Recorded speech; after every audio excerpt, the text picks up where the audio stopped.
You are listening to Scott H. Silverman's Happy Hour, a podcast released on the first 3 Wednesdays of the month. Family crisis, relationship crisis, addiction crisis, no two crisis situations are the same.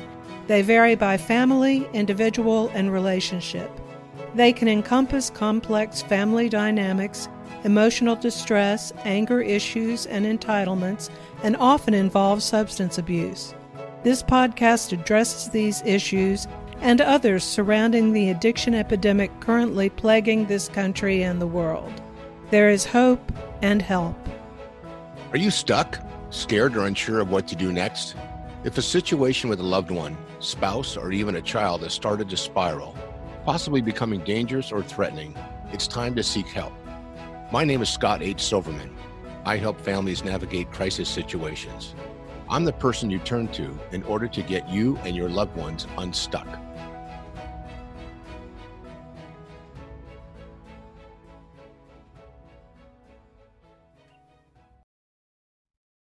Welcome back to the show. This is Scott H. Silverman's Happy Hour, and I am Michael Glenn Moore, Scott's co-host.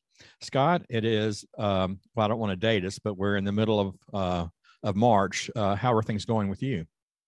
Well, they're going great, and I'm really proud of you, Michael. You remembered your name this week because I remember last week you didn't remember your name. Actually, you got it, but initially it was kind of interesting how I stumbled on it. Yeah. My week's going pretty good. It's, I had to talk to the tax person this week, so that was never fun. But otherwise, have my health. My youngest is a little sick, and she's getting better. She's in New York, running. She ran herself down, and otherwise Michelle's doing good and Jessica's doing good. So welcome everybody to Happy Hour. I'm Scott H. Silverman, and you met Michael, and I want to welcome you again today. And remember, we get our phone number out there up front because I haven't heard from some of you in quite a while. 619-993-2738. 619-993-2738. Scotty Silverman's Happy Hour with Michael Glenmore. So, I heard something interesting before we get to our guest. This guy was doing this YouTube video, and he basically said, here's what we're going to talk about today. And I think a lot of you are really interested in it, and some of you probably aren't. So for those of you who aren't, just turn this off right now. It was kind of interesting. He basically invited people to not join in, even though they're there listening to him say, don't join in. So I thought, what an interesting thing. So if you're not interested in what we're about to talk about today, just sit back and relax because you'll find something, I'm sure, that will tickle your fancy. So Fred Carroll, I mean, who has 2 D's in their last name? I mean, their first name, Fred does. So Fred and I, we go back, I don't know, probably close to about 32 months and 3 weeks and 2 days. That's kind of the benchmark. Fred and I do a podcast together, ending the Stigma every week that he started. And I thought it'd be time to get Fred on our show and let him, tell you more about Fred. And, and one of the things I do, I like to ask my guests, with Michael's insistence to submit 5 questions. And that they want us to ask them. And the reason we do that is we want to make sure that we hit the hot buttons of whatever's on that person's mind. And Fred, being the resistant guest that he is, completely, not only did he not refuse to do it, he didn't even say he wasn't going to do it. So we don't have any prepared questions today. But Fred and I do this on a regular basis. So we're going to just kind of let it flow. But the first part of what we're going to do is we're going to let Fred tell you who he is. Because each week we meet a new Fred, and we still don't know where he lives. They think he's in an RV traveling somewhere in North Carolina this week. So with that, Fred, why don't you tell our audience, which is significant because Michael's really developed a big audience, and most are English speaking and some are not from this country, but we're excited to have you here today. So Fred Carroll is a guy with a lot of talent, but he wouldn't give me his bio and he wouldn't send me questions. So Fred, it's up to you. Tell us all about Fred, and welcome, by the way, Fred Carroll. Thank you. How are you guys today? And nice to see Michael again. Good to see you too. You're such a good-looking man. But so I am Fred Carroll, like you said, with 2 D's, also 2 R's and 2 L's. So that makes it a little easier. And you're right, I do change because what I think one of my biggest flaws in life is that I've never set my goals on one thing and perfected it. So I'm good at a lot of things instead of great at two things. I end up being good, but maybe it's ADHD or something like that. But I am an author, first and foremost, author, screenwriter. Now I'm a movie producer. Now I'm doing that. I'm also doing podcasts, one with you and two others, the Cinephiles Flashback and Apostrophes Writer Series, and a lot of video. That's where I come down to now. That's my new focus, is all video. And that's about it. I'm an author and a screenwriter. I dabble in a lot of categories. Is that it, Fred? That's all you got? That's all I got. That's all I am. I'm not a big exciting person. You know, I'm so used to you doing all the talking on the other show that I just sit back and watch your beautiful face go, and how you refuse to put a green screen behind you so you don't fade in and out, and I don't see your hairline all the time. Well, that's because my hairline at my age is changing each week anyway. You know, and it's funny. I don't have a green screen yet. It's been a couple years. I'm going to get one soon. Actually, I have one. It's folded. I just haven't figured out a way to hang it like you've done yours. So you know, well, your hands. It's still interesting because it's still a little fuzzy when you do that. Yeah, you get it. Well, I don't have it tuned in. I'm not plugged in like we are when we're producing. Oh, so I'm plugged in different. I don't have got lights. You got the issue I've got. So tell us, Fred, you know, you're doing a lot of different things, you know, producing, and you're into video, and you've got podcasts, and I know you have a full-time job on top of everything else you do, but what is it that attracts you, you know, because we're in a, you know, probably one of the most interesting times on the planet that I've ever seen. And I've been on the planet more than probably both of you combined. And we are in some really interesting times. I mean, we're in the middle of this Ukraine issue right now. And you know, you and I talk a lot about, you know, what's going on with fentanyl and substance use disorders and behavioral health. But what is it that's driving you to do all this? Because it takes a long time each day to do this and do it well. I mean, I'm lucky to have Michael here, you know, as you know, my co-producer, if you will. He's actually the producer. I'm just kind of the personality that, you know, moves around, and he puts, you know, the intro and the outro, and he does the hard work. So, well, what is it that drives you? Well, I think what, of course, I'm a late bloomer at all this, and being 52 years old now, I know that's considerably younger than you. Considerably. But I think the main thing that I've finally settled on is not having a great, I'm not saying my parents were anything poor, or they're still involved in my life. My mother's passed on, but I didn't have the guidance for education, the educational guidance. Technically, I have an 8th grade education, technically. I say technically because I've educated myself through the years. So on paper, it's an 8th grade education. And in today's world, that's you know, this isn't the Abraham Lincoln days where you had to go to work and stuff. But some of that, you know, now I could take responsibility for that now. At 52, that, of course, I was 13, 14 years old and screwing off like 13 and 14-year-olds do, skipping school, all that. But I also didn't have the support system at home that was forcing me or pushing me. They weren't really parenting me. Now, I guess that's their fault more than it's mine because I'm the child. But then I started getting into, you know, as a young man, I always loved movies. Movies are my thing. And I always wanted to be in the movie business. And fortunately, I say fortunately now, but technically it's unfortunate, I had children at a young age. And then I had a divorce at a young age.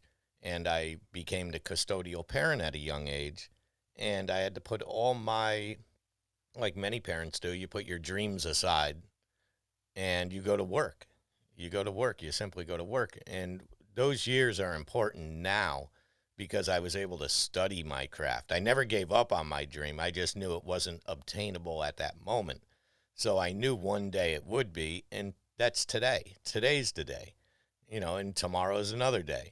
And I just try to become better at all my crafts each day. So whether it's through education, through YouTube, through paid advertisements, whatever it is, I have no problem sitting down for 4 hours and going through a training course, and then uploading it, and between After Effects, Premiere Pro, now I'm into the camera business and stuff like that. So I think I've settled on the fact that I did have an educational person inside me. Nobody unlocked it.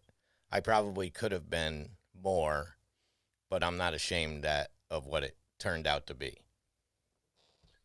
Well, that's a great answer, but I'm not sure it's the answer to my question. Let me reiterate the question. What's driving you, though? I mean, and by the way, the education, I don't know if I finished high school, and I had a really interesting GPA. My kids always tease me. I think it was 1.7. So most of my, education is life skills and experiential and anecdotal. Because I was not really good at school. I couldn't really read and absorb, that's part of my ADHD. And I have an 8-second attention span, as you clearly pointed out, and I've expressed, but I can focus if I need to. And I have a pretty good memory so far that I can remember. So I want to push you a little bit. I want to know what's driving you. Why are you spending 4 hours putting together a show, for example? What is your heart driving you to do with what you're doing with your talent today and what you've learned over time? Because when you mentioned what happened to you as a child, I mean, did that influence, this is the next question after you answer my direct question, did it influence you as a parent to do something different with your kids? But before you answer that one, so tell us why are you spending this kind of time? Because it takes a lot of time to do this. I mean, to record, to write, I mean, and then going into post-production. And, I think you and I've talked about it and how, and I know Michael's been, up and down with his podcasting career, but when you listen to, and how many people just in the last couple of years, especially with COVID, have gotten into this, I guess you'd call it industry, with just having a Zoom camera and a microphone, you can run a podcast. So what drives you, Fred? What is your motivation? What are you hoping to accomplish with all this hard work you're putting into this?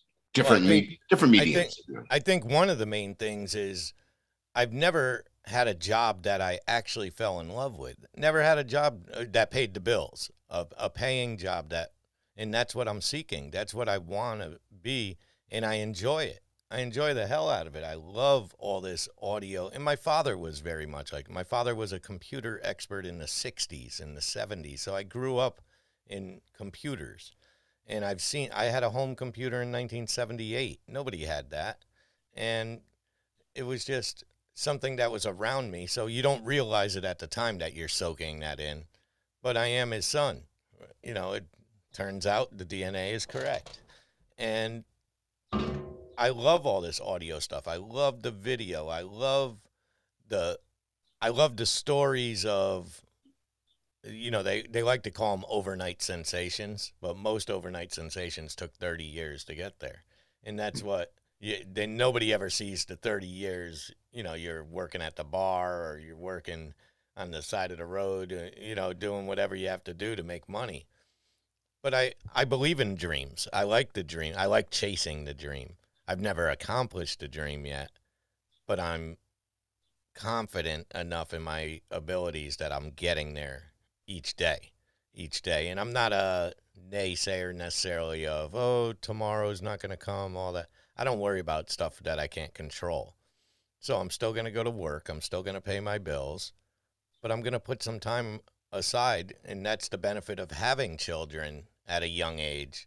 All my children are grown. It's just me. I have no wife, no girlfriend. I'm single, ladies. You like how I deepened my voice for that? You have to. Yeah, all that, it was irritating me, but go ahead. Isn't that, does Scott pick on his guests like this all the time, or is it just his co-host from other shows? He's brutal. Yeah, he is. He's a brutal man. Man. Well, I try to get to the truth as best I can. It's interesting. I don't know if you know the name Ray Kroc. Ray Kroc was the guy who started McDonald's. Yes. Yeah, and he's got a book. I can't remember what it's called now, but I do remember, my cousin gave it to me and I go, hey, can I read the book? And I have not read many books in my life. And he goes, I'm not going to give it to you because, people never give books back. So it's interesting. I remember years after he gave it to me, I never gave it back to him. So he was right. But Ray Kroc said he loved what he did for a long time, but he never started making money at it till he was 63 years old. I just turned 68, and I got to tell you, keep your dreams alive, because what's happening for me right now with confidential recovery and helping veterans, and working with them and soon with their families, and we're doing a lot with telehealth. It is exciting now, because now we've carved a niche, but it takes a while, and there's a guy that wrote that book. I can't remember what it's called. You may know it.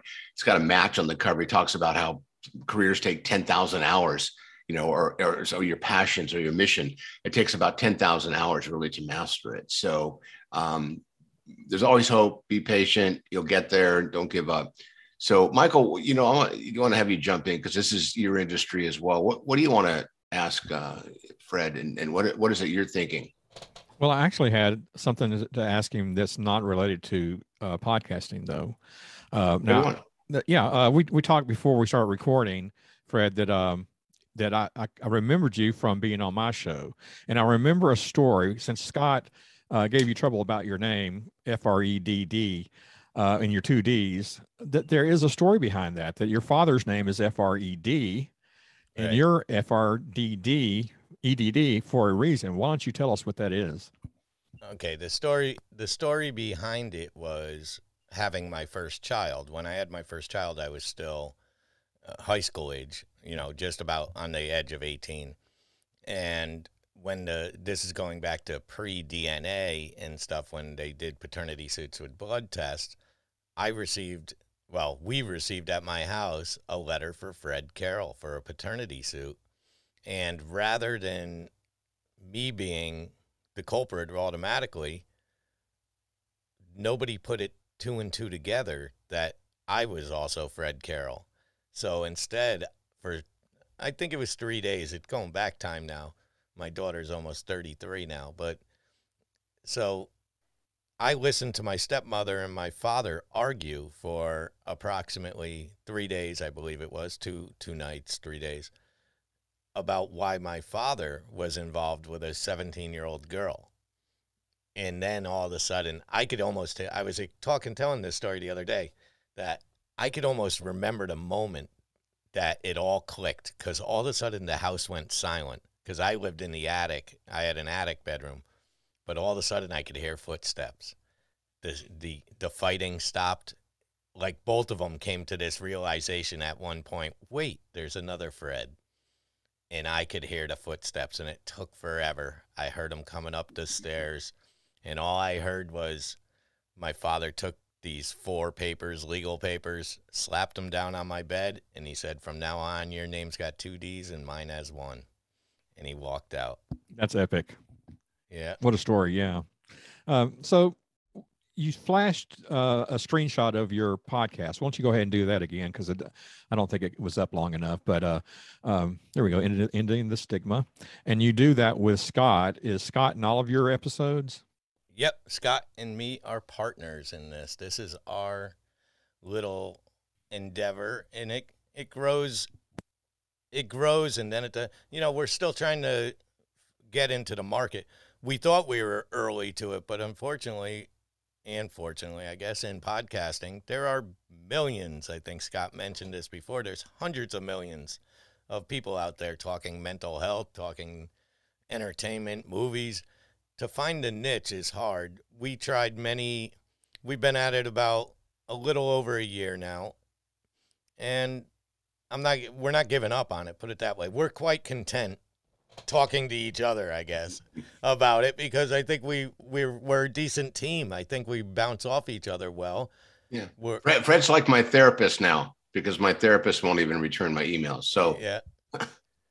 And it's just, it's something that I've never been involved in, mental health. I was very passionate about suicide preventions, and I have no problem with the mental health area and the addiction. Scott basically brings the addiction side of it to the program, because I'm not an addict, but I do care about people enough that I think I could talk about it, at least especially with Scott leading the way in that, with statistics. He's good with statistics. I'm good at research, and I've got the technical side. So we said, let's start a show, and we did, and it's been going weekly, pretty steady. We probably took a total of 5 to 6 weeks off in the whole year and a half we've been doing it. That's pretty good. We've taken quite a bit off recently, kind of trying to chase away the burnout. I mean, it happens after you've been doing it for so long. You're bound to reach a kind of a low well, period. it is. The problem we keep running into is every week we talk often that we could just stay on 24 hours a day and talk about mental health and addiction, because you could just keep the news on next to you and watch another story come up, another story, another bust, another fentanyl. And we recently discussed, maybe this week we won't talk about fentanyl because we're probably burning out the fentanyl, even though it's important. Some people aren't tuning into our show just because it's more than just the drug addiction. It's homelessness. We've talked about child abuse, all those things. Anything that could have a stigma connected to it, we're willing to talk. We tried live-in phone numbers. That worked marginally at the beginning and then died quick. People don't want to call and talk anymore, and I understand why, because my own kids don't call me. They text me, and I think it's an easier venue for them. Well, Scott, is there anything else you want to talk to Fred about before we get his quote? Yeah. So, Fred, I'm one of those hopeless helpers, and I know you've become one as we've started to talk more, and Michael continues to support our efforts as well. And so there's a heart obviously there that cares. So what do you think we could be asking people? Because it's interesting because I'm in this business of helping people as well, and I get calls every week, and it's amazing what we've seen recently in the treatment world is people are calling and they're disguising who they are, which is interesting.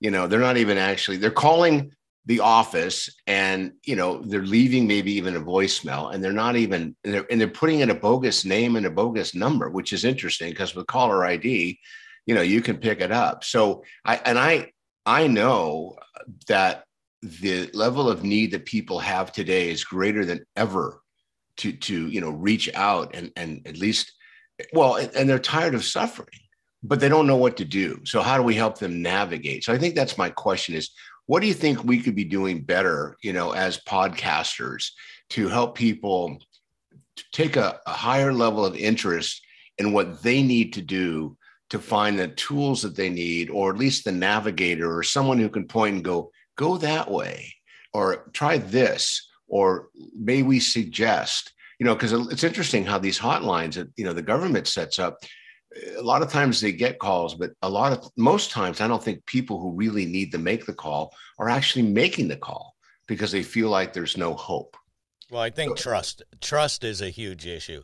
We don't trust anybody anymore, from our politicians right down to our own family members. The social media circle has created this world of, I got to tell you I'm in a relationship. I got to show you how good my relationship is. Let me show you how healthy I am.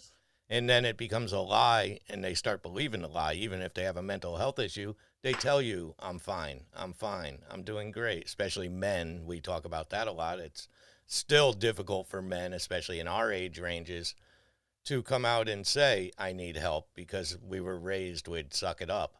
You're fine. Go to work. You got it. You got this. Men don't cry. All these things.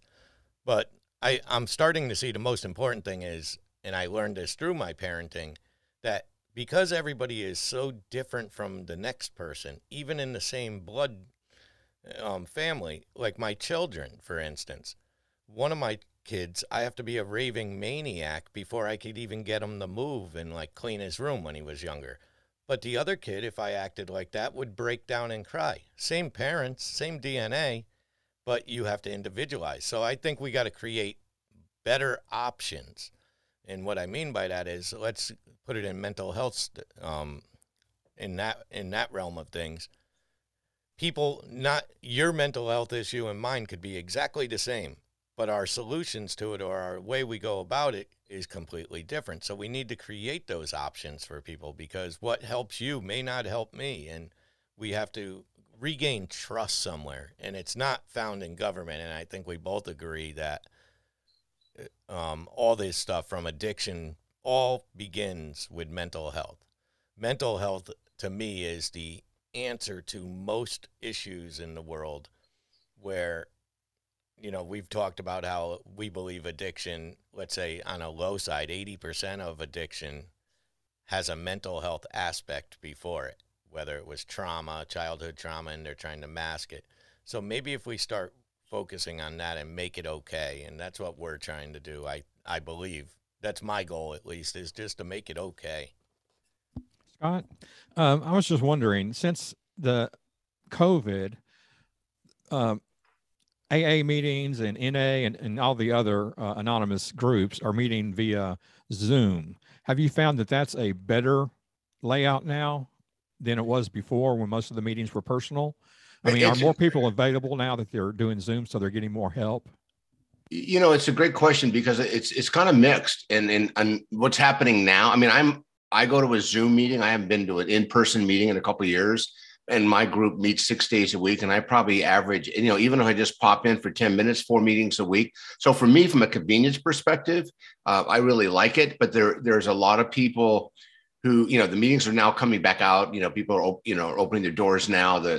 Most of the houses of worship are allowing people to come back into the places they were at before. So I'm seeing we're doing a hybrid meetings now where, someone's got a camera sitting in there, and it's kind of interesting. The anonymity piece is kind of unusual, but I think it's important. And one of the things that's fascinating to me is we at Confidence Recovery and myself with my crisis coaching, we're really pushing for telehealth. And telehealth is simply this: talking to someone, through audio-visual tools. To your point earlier about Fred, enjoying doing that. So I'm on a podcast on Monday to discuss this with a veterans group. And, it's interesting that, because there's so many veterans, it's a focus group, meaning it's a finite group of people who have served our country. And, historically, the VA has been the main source of resources for the veteran. And, it's a $280 billion budget, second largest line item in the country's, budgeted allocation of federal money, tax dollars.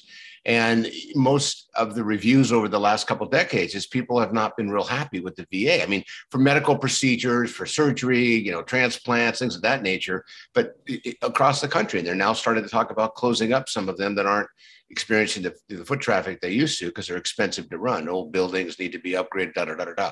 So I think the simple answer to your question, Michael, is people want to get back in person. People want to hug each other. People want to, get in a meeting, have coffee, come early, stay late, and have that social interaction. And the social model in the anonymous programs, and according to studies, it's probably one of the most robust outcomes that people have is when they're actually meeting with people who are, like-minded, whether it's a problem or a solution, but hearing other people talk about their feelings and what's going on in their world, it's a lot safer in a room, I think, than it's been on Zoom. So I think we're going to see more and more people moving away from Zoom, going back to meetings now that they can do that. But a lot of people have found them very convenient. And, you can buzz in. We have people from 8 different states on our meetings, and we meet at 6:45 a.m. I was there this morning from all over the country. So I think, Scott, that actually comes full circle to what I was saying was everybody needs a different option. I think now the Zoom calls have created for these people on the left what it wasn't giving the people that were afraid to go to the meetings. So maybe it's got to become a hybrid now where you could do either or, where you could be there live in person or you could be there via Zoom. And that's how it's going to be, because there's people that don't want to show their face. There is a shame involved in some of it. There's some high, you got a good job, but you're still an addict. I mean, and you got to fake your name. You got to be, I think my name would be Bruno Von Hughes. There you go.